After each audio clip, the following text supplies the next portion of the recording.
హైదరాబాద్ అల్వాల్లో వివాహిత ఆత్మహత్య కలకలం రేపుతుంది. జ్యోతిషం నమ్మకంతోనే చనిపోయిందని భర్త చెబుతూ ఉంటే బబిత ఆత్మహత్య చేసుకునే అంత పిరికిది కాదంటున్నారు కుటుంబ సభ్యులు. ఆమె భర్త రామకృష్ణ వేధింపులకు గురి చేసేవాడని, బబితను చంపి ఆత్మహత్యగా చిత్రీకరించాడని ఆరోపిస్తున్నారు. బబితపై అనుమానం ఉండేదని, సొంత తమ్ముణ్ణి కూడా రామకృష్ణ నమ్మేవాడు కాదన్నారు కుటుంబ సభ్యులు. మంచి ఉద్యోగంలో ఉన్నాడు కదా అని బబితను ఇచ్చి పెళ్లి చేస్తే పెళ్లి చేసినప్పటి నుంచే ఆమెని వేధింపులకు గురి చేసేవాడని వాపోయారు. బబితను చంపి జ్యోతిష్యం పేరుతో రామకృష్ణ కేసును పక్కదారి పట్టిస్తున్నాడని మండిపడుతున్నారు. జ్యోతిష్యాన్ని బబిత ఏనాడు నమ్మలేదని తెలిపారు. రామకృష్ణపై కఠిన చర్యలు తీసుకోవాలని డిమాండ్ చేస్తున్నారు.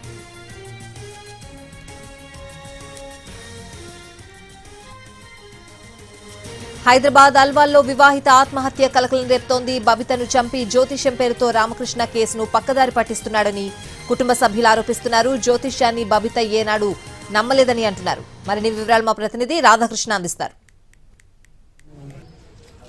వివాహిత బబిత అనుమానాస్పద స్థితిలో మృతి చెందింది. ఆమె భర్త వేధింపులు తాళలేక ఆత్మహత్య చేసుకుందని ఒకవైపు బబిత కుటుంబ సభ్యులు చెప్తుంటే, అత్తగారు మాత్రం జ్యోతిషంకి సంబంధించిన అంశాన్ని తెరపైకి తీసుకొస్తున్నారు. ప్రస్తుతం బబితకు సంబంధించిన కుటుంబ సభ్యులు ఉన్నారు. అసలు ఏంటండి మీ సోదరి ఎందుకు అసలు ఆత్మహత్య చేసుకోవాల్సి వచ్చింది? మీరు ఏమని ఫిర్యాదు చేశారు? యాక్చువల్లీ వాడికి మా అక్క సెట్ కాలేదంట. ఆయన వెల్స్ ఫార్గో కంపెనీలో మేనేజర్. మా అక్క డిగ్రీ సప్లీలో పాస్ అయింది సార్. డిగ్రీ కంప్లీట్ చేసింది, సప్లీలో పాస్ అయింది. అంత టాలెంట్ లేదు ఆమెకి.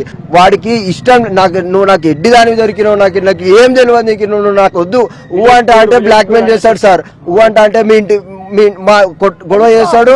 ఇక మేము పోయి బతాడినాం అనుకో, మీ ఇంటికి తీసుకోరు, అక్కడనే తీసుకోరు, ఇక మళ్ళీ తీసుకురాకరు, అక్కడనే తీసుకోరు అని అంటాడు. ఏమన్నా అంటే అక్కడనే తీసుకోరు అంటాడు. కట్నం గురించి కూడా ఆయన టార్చర్ చేసిండు. ఫస్ట్ ఏంటంటే ఆయన మీరు నాకు ఏం పెట్టిరే మేము పోలేం సార్, ఆడే దోలాడుకుంటే మా ఇంటికాడికి వచ్చిండు. ఊకే అనుమానం పోతాడు. కిటికీలకెళ్ళి ముగ్గేస్తుంటే కూడా కిటికీలకెళ్ళి చూస్తాడు, ఏం చేస్తుంది దాని కిటికీలకెళ్ళి చూస్తాడు సార్. మీ అమ్మాయి ఎప్పుడన్నా చెప్పింది, అమ్మ ఇట్లా నన్ను ఇబ్బంది పెడుతున్నాడు, మరి మీరు ఎందుకు అప్పుడు తీసుకొని రాలేకపోయారు? ఎన్నిసార్లు చెప్పింది నా బిడ్డే. నేను సంలాంచిన పిల్ల నాన్నే ఉంచొచ్చిన, నేను సంతానం చేసుకో బిడ్డ అని చోలిచ్చొచ్చిన.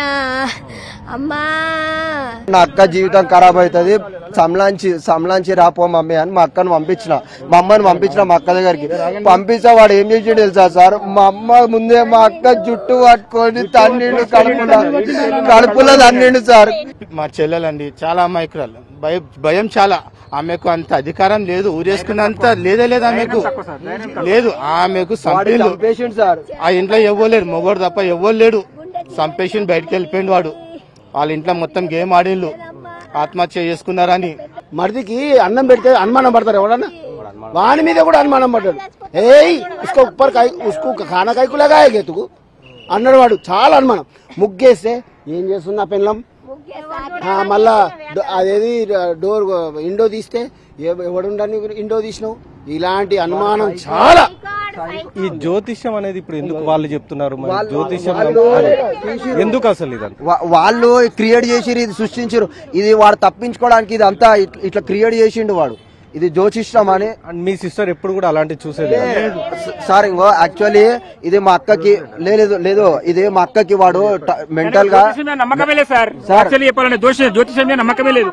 ఎందుకంటే నేను తన చిన్నప్పటి నుంచి ఏదైనా డౌట్ ఉంటే కాల్ చేస్తుండే, మామయ్య ఇది అంటే చూడమ్మా అన్ని వదిలేదు, లైఫ్ అంతే, మనది లైఫ్ ఒకటే, లైఫ్ ను నమ్ముకోవాలని చెప్పేవాడిని.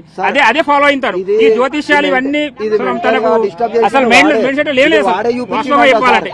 రామకృష్ణ ఎవరైతే బబిత భర్త ఉన్నాడో అతని వేధింపులు తాళలేక, అలాగే అతను ఆమెను హత్య చేసి ఆత్మహత్యగా చిత్రీకరించేందుకు ప్రయత్నం చేశాడు. అలాగే కేసు నుండి తప్పించుకునేందుకు ఈ జ్యోతిష్యం అనే దాన్ని వెలుగులోకి తీసుకొస్తున్నారనేది బబిత కుటుంబ సభ్యులు ఆరోపణ చేస్తున్నారు. కెమెరా జిల్లా రాజేశ్వర్, రాధాకృష్ణ, ఎన్టీవీ, హైదరాబాద్.